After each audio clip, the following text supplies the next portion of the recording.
Welcome to another edition of Inside Medicine. I'm your host, Doug Geinzer, and we're here in the studio today with Mike Lute, the Executive Vice President of Pinnacle Brokers and our partner in the Medical Malpractice Savings Program.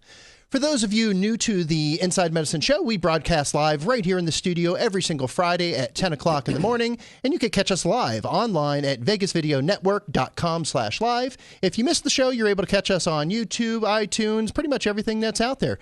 Every week, we try to bring together the movers and shakers of medicine right here in Las Vegas, those doing innovative things, those that are bringing in new inventions, those that are attracting patients from all around the world to travel to Las Vegas, those in the world of medical education, and today, those that are helping out our practices and saving a great deal of money so they could operate their practices in a more streamlined way. Mike, welcome to the studio, and glad to have you here. Thanks for having me, Doug. How were the holidays, man? Not too bad. Yeah. Back and forth between California and here, but it was a nice time. That's good. So before we get started, tell us a little bit about Pinnacle Brokers. Pinnacle Brokers, the parent company is in Walnut Creek, California. Mm-hmm. We're a commercial insurance brokerage, full services. Our emphasis is on customer service. That we really do above and beyond for our clients what a normal brokerage would do to kind of remove any of the frustration or stress of maintaining your policies. Yeah. So you yourself, right? You're a Vegas guy, right? Absolutely. Been here 6 years. Right on. And yeah. So Pinnacle Brokers, it's a California firm, right, with a Vegas presence. Exactly. As we've discussed before, that is the big pond, California. So they have a very well-developed malpractice market and insurance market. And as a comparison, there's approximately 6,500 doctors in Nevada total. There's about 54,000 in California. I heard about 118,000 once. So well, but what I'm speaking of is the ones that are insurable, that aren't working with a facility or a university. Got it. So there's 118,000 docs, but there's those that are employed directly by a big facility. So Got 55,000 about that are on the market. Now, you've been in the world of medical malpractice and covering the docs and taking care of the docs for how many years now? 20. 20 years? Yeah. How'd you get started, man? I actually started out, I was one of the founders of my first firm with two friends of mine. We were really focusing on stop-loss reinsurance and HMO reinsurance for managed care capitated contracts. Yep. Back in the 90s when that was big back then. Right, it was. Yeah. Then there was a contraction in the late 90s. From that, the osmosis of having large facility clients rolled into the malpractice opportunity. Got it. So we developed from that point forward, and actually the name of the company had changed to adopt better with the malpractice market. Yep. So how long have you been with Pinnacle then? I've been with Pinnacle about 5.5 years. Okay. So really when you came out to Vegas, you came out to expand their horizons and bring them into Las Vegas. Exactly. But so you live here in Vegas, you hang out on the Strip, you do things that all of us locals do then. Absolutely. I'm as local as they come. There you go, man. I say that when, where 80% of my clients, I have clients in about 6 different states, but about 80% of them are in California. But it never goes by when I'm in California, coming home is Vegas. There you go. So what brought you to Vegas? Like what made you excited about moving here? Well, living in California, not to be political or ideological, but I'm a conservative person, and watching the idiocy of Sacramento was very frustrating. And beyond that, I just was looking to broaden my horizons. I have a very well-developed team in California. We have 3 offices there. So I thought this was a good opportunity to broaden it because I have clients all the way into Florida. So, and the tax benefits are amazing. Of course. And all you work with are physicians' practices and those in the healthcare space. And also, parallel with that, I've always had a few clients in Nevada, but I learned early on that it's a very Nevada-centric state. Yeah, it is. They really want to deal with people in their neighborhood. Yeah. So for the multiple reasons, it just was a good decision. So Vegas is a little bit different. If you were to identify like the biggest difference between Vegas and California, or Nevada and California in terms of med mal insurance, what is that? Well, I don't know if it's an offshoot of the crisis that you had in the late 90s, but in general, malpractice rates in Nevada are about 35% higher than California. It's crazy. Yeah. And also, but then again, where in California, it doesn't matter how connected you are, it is gigantic. Yeah. So, and I bring that up because that's the contrast with Nevada. With Nevada, it really is everyone knows everyone, especially in the medical community. Sure. And that helps, that the familiarity, the trust, just working with people that you see all the time. Yeah. Between restaurants or at your place of employment. Yeah. It just, that is the most noticeable difference that I found. Yeah, so I've been in Las Vegas for about 24 years now. I didn't really get deeply into the healthcare space till the late 90s, got involved with Las Vegas Heals in the early 2000s. And just as I was getting involved, we had what we called back then code word CODIN, keep our doctors in Nevada. And it was the runaway med mal rates were going crazy. It's some of our OBGYNs, their rates quadrupled and five-folded, and it was nuts. And Kenny Gwynn, our governor at the time, had to call a special session. We were able to get a medical malpractice cap in place. So a tort reform cap at $350,000. And when that happened, everybody was waiting for the premiums to come back down. I don't think they ever did. Well, that actually flows like an economy. There's what's called the hard market and a soft market. Yeah. And due to the economy over the last, say, 10 years, this has been the longest soft market there's ever been. But what happens is, see, normally with a hard market,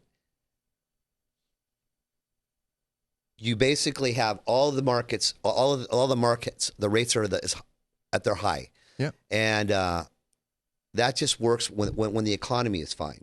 But as things really contracted, the rates get lower and lower and lower and lower. And then you reach a bottom where it can't go any lower because of the Department of Insurance. Yeah. Rates are all regulated through that. But at the same time, we had a phenomenal economy or a phenomenon in the economy where doctors still couldn't pay their premiums. Yeah. And so that's what's really kept it at a level right now. So that created what you were talking about, where they still couldn't, pay their premiums. So yeah, that kind of gets to the crust of why we're here today. We want to talk about the medical malpractice savings program. So just for the audience that's out there, to give you a little bit of highlight behind it. So Las Vegas Heals organization, largest healthcare organization in the state of Nevada.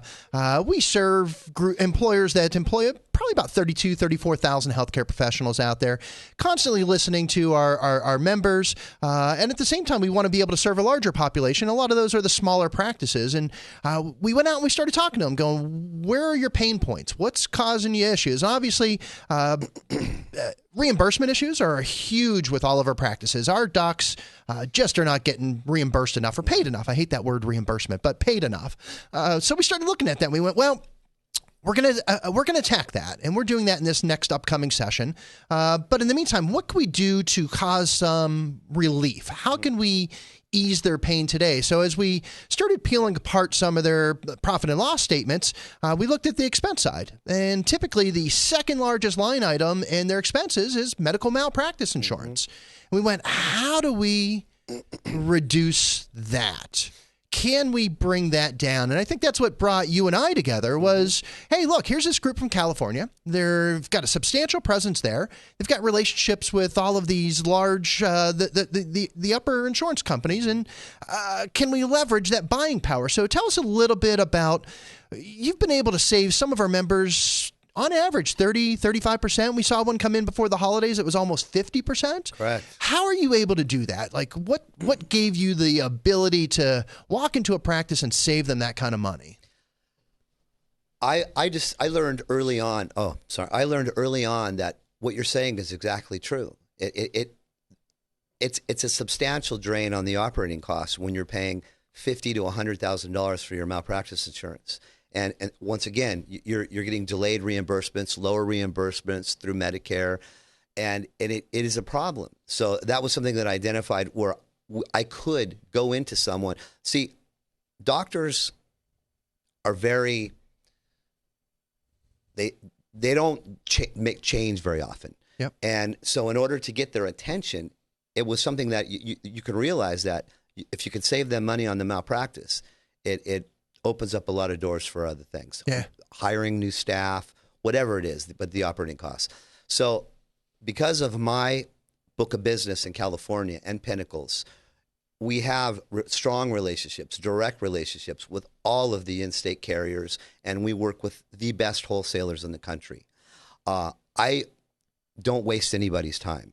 So when I bring something to an underwriter, they're going to do what they can for me. Yep. Because of the size of my book with particular carriers, where an average broker would have to, let's say you identify someone that's willing to take a look at a quote.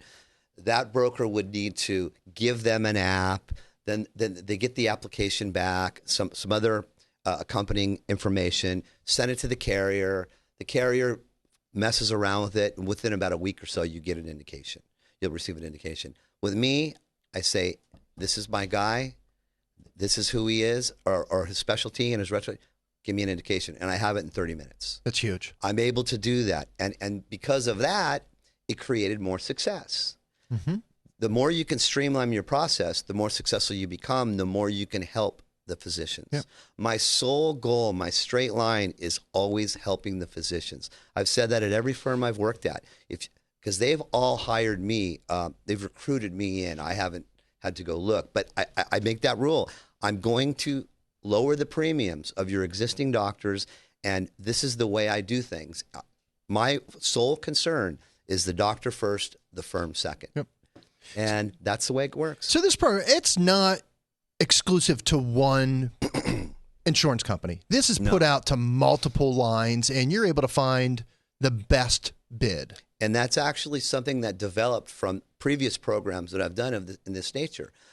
We did have, I actually have one that's active in Palm Springs right now, Riverside County, where we brought in the 3 best markets and let them bid, which would be the most competitive, and went with the one that was more favorable. That turned out to be a little confining because they had underwriting requirements. So if you have doctors with unique practice profiles, elevated age, a couple of claims here and there, while they're in this program, they couldn't be approved by the program. Yeah. So we've evolved it to where I don't let them bid.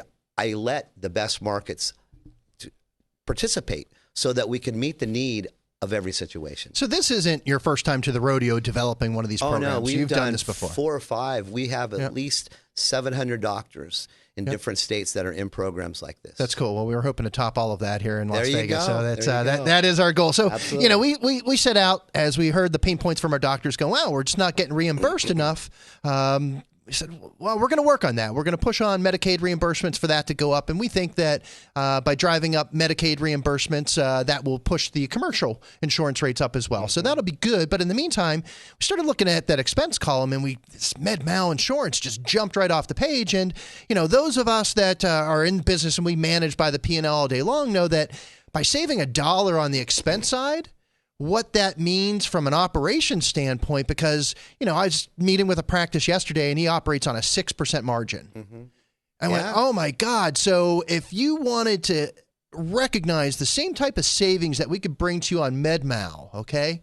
If you wanted to do that, you would literally need to bring in almost 15 times the number of patients just to recognize that same dollar in your pocket, because when you're operating on 6% margins, that's a huge amount. And delayed reimbursements. Yeah. So he looked at it, he goes, look, Doug, I don't care any way you look at it. You save me 30% on my med-mal. That money goes into my pocket, and frankly, where it goes into my expansion. Exactly. It goes into my ability to grow my practice, which is why I'm here, to serve more patients and, frankly, fulfill your mission of improving the quality of health in Southern Nevada. Right. So you're helping me grow. So we're grateful for the partnership that we're building with Pinnacle. Seems like a wonderful, wonderful thing. Tell us a little bit more about the program. Talk to us about, how does a doctor ask for an indication? We've got some membership development reps out on the street who are talking to these practices, but talk to us a little bit about the process. I developed this program, and all of these programs that I do, I get an assurance from the markets that they're going to give us immediate indications with almost no information. Basically, what I'm able to do is they have the price structure for this program, and they can do maximum credits and then above and beyond discounts because of the affiliation of the membership. Yeah. So they already have the numbers. So because of that, and they know that they're dedicated to this program, all I need is the name and the specialty. I forward that to them. They have records themselves of all of these physicians. Of course. And so they will immediately send us back an indication with maximum credits allowed. Of course, underwriting must be done. If there are small changes due to a claim or something else, that will be factored into it. But you're still going to be receiving the maximum discount. And the way they're able to do this is, like I said, buying power. Yep. One doctor, you get your price. But even if you have a loose affiliation like this, a membership program like this, they know they're going to see every one of them that comes in. So they're extremely generous, and they take a chance on it. So they give us maximum discounts. And then they'll even factor in allowable discounts, claims-free, risk management on top of the Vegas Heals discount. So it very quickly gets to the 30% range. Yep. See, this is why we've kept it vague in the sense that you never know. Every situation is a little bit different. But for what we've seen at this point, like you said, 30 to 50%. It's just a wonderful thing for the doctors. Yeah, I want to put a little context. So it was amazing. Right before the holidays, we had a new member that joined, and they joined for this program.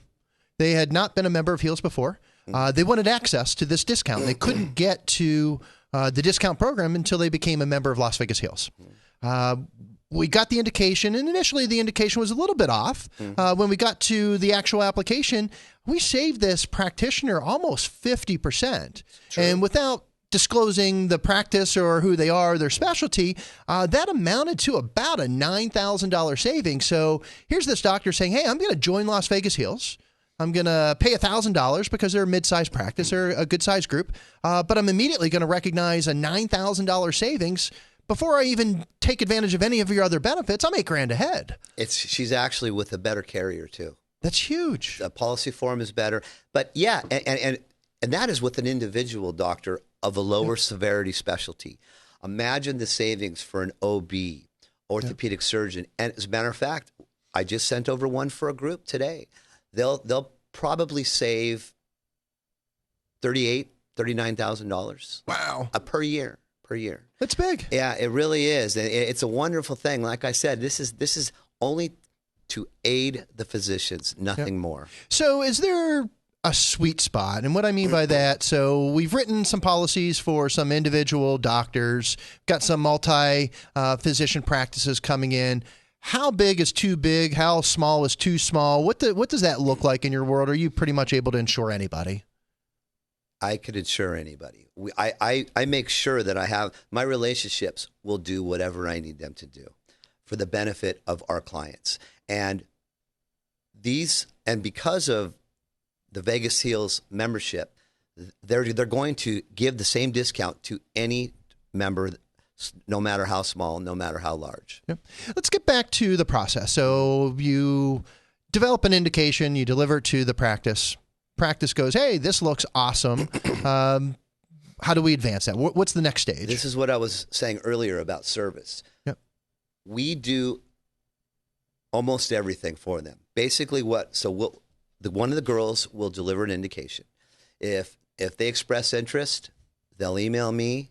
I will have someone send them a partially completed application with the redundant information. They look it over. They complete it with the other items needed. It's maybe 4 or 5 questions, per application that you would need to add just some personal information and their signature and verification. All they do is send it back to us. We forward it to the carrier. We deal with the underwriters. If the underwriters have any complicated questions, we simplify it and then resend directly to the client an easy to understand. Please answer the below questions. Yep. They answer the questions. They email them back. We have the final indication, a formal offer. They say, sure, looks good. Let's do it. They reply back that they're interested. We go back to the carrier. They send us all the pages that need to be signed to accept the offer. We forward it to them. It's done.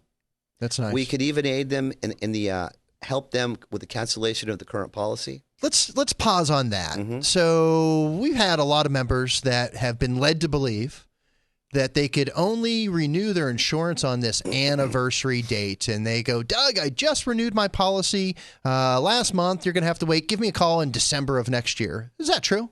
Absolutely not. That is indoctrination by the standard markets, because they want to instill this fear in you that you just have to honor the anniversary date.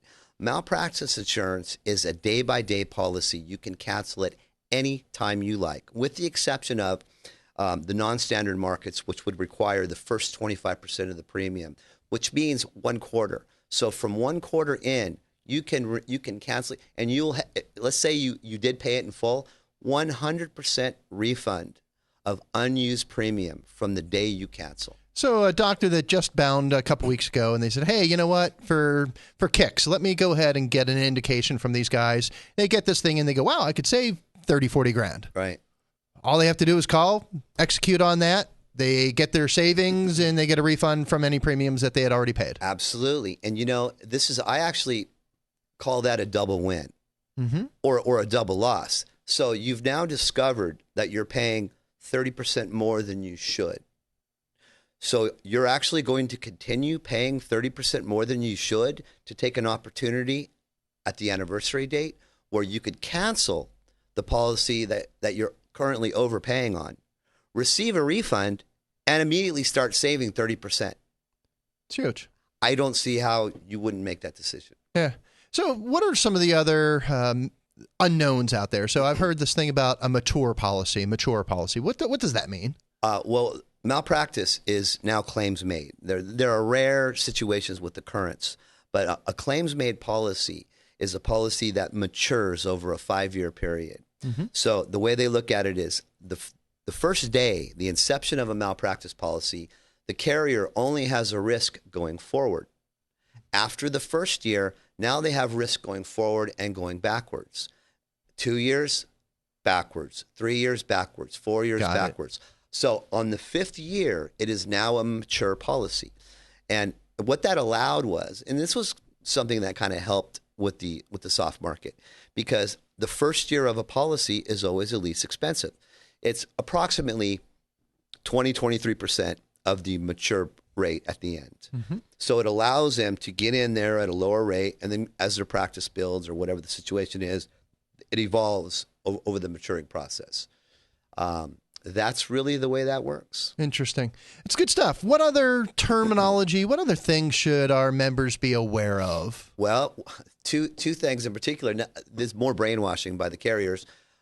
Tail policy and AM Best.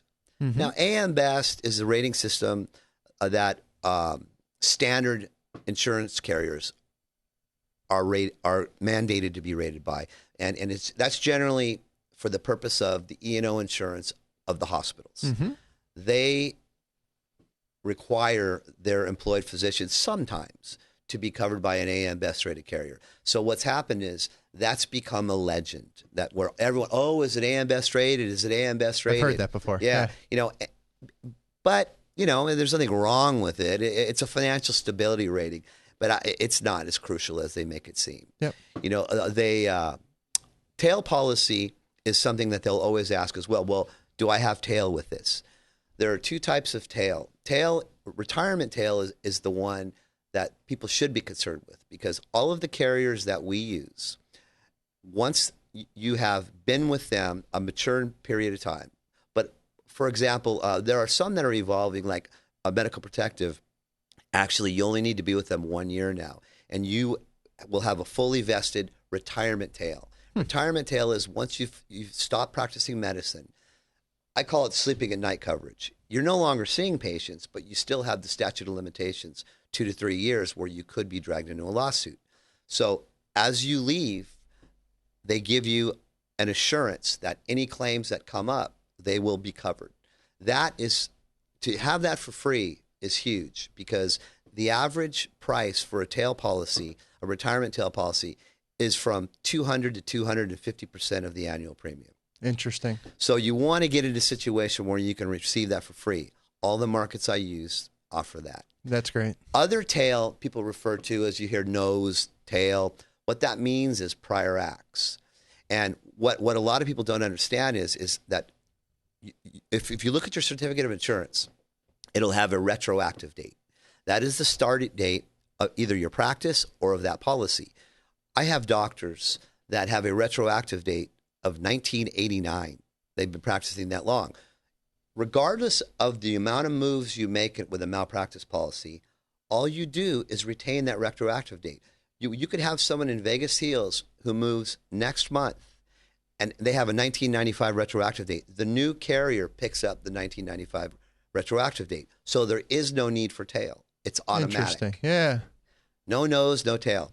Now, there are some, like with medical groups, an employment situation, it's a little bit different because they don't want to vest in someone that hasn't worked out yet. So what they'll do is they'll require someone to tail out so that they can pick them up on a first-year rate. But usually in the employment contract, to pay them back for that, they will give them tail when they leave. So, but it's nuanced in that sense. But those are the big jargon words, I would think. That's awesome. This has been an amazing session here. I think we learned a lot about medical malpractice insurance, the premiums, what goes on. Las Vegas Heels values the partnership that we're building with Pinnacle Brokers. We look forward to providing these great discounts to our members and probably more importantly, our future members. So for those of you that are looking to take advantage of this program, you could just go to the website and simply fill out a form. It is LasVegasHeels.org/MSP for Malpractice Savings Program. Again, there's no harm in asking for an indication that may be able to save your practice 30%. It's a substantial number. I think it goes straight into your pocket, so that's a good thing. I appreciate everybody being here today. Mike, thanks for coming into the studio. Thanks for having me. For another edition of Inside Medicine. We broadcast live right here in the studio every Friday at 10 in the morning. If somebody happens to miss the program, you could always catch us on YouTube.com, our iTunes channel, Roku. We're found pretty much everywhere. This will be posted up on Facebook and all of our wonderful social media outlets that are out there. We look forward to seeing everybody back here next Friday, 10 o'clock. And Mike, once again, thanks for coming to the studio. Got it. Good to see you.